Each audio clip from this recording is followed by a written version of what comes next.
Florida Senator Rick Scott says Republicans need to, quote, bust their butts to win this battle. And he joins us live now this morning. Great to see you this morning, Senator. So are you confident that you will win this redistricting battle in your state?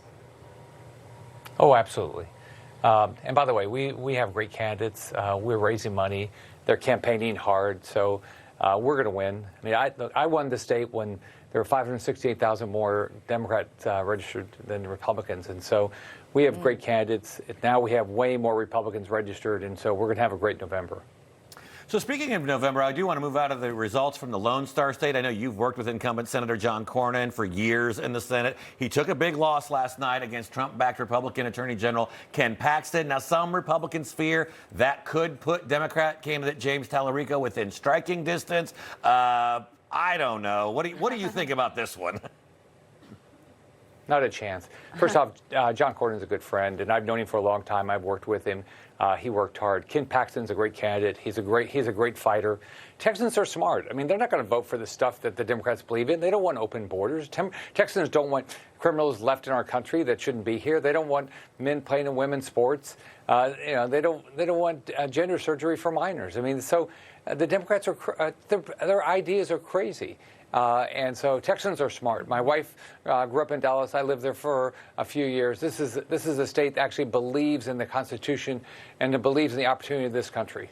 Absolutely. Well, another big battle shaking out in your state, the Supreme Court shutting down Florida's bid to sue Western states, including California and Washington, over the issuance of commercial driver's licenses to truckers who don't speak English and aren't authorized to be here in the U.S. The case stems, of course, from a fatal crash last year that left 3 people dead at the hands of an immigrant carrying a CDL from California who did not speak or read English. Senator, this feels like common sense. If you can't read the signs on the road, you probably shouldn't be driving a huge truck on them. Well, first off, you hate. You don't get it. Like, who wants our roads to be dangerous? Right. These Democrats that are doing this are just foolish for the safety of their own kids. I don't understand what the Democrats are doing. They want illegals in our country. They want people here that can't even read English on our roads. I mean, this is just so unsafe for our kids and our grandkids. And so I don't understand the Democrats. Yeah, and I know a lot of this we've talked about, Senator, looking ahead to November, but I do want to look ahead to something a little more current. Hurricane season right around the corner. You kicked off hurricane preparedness tour in Miami. Tell me how important it is that we've got to look at this, and you've got to take weeks of advanced training to get ready for it.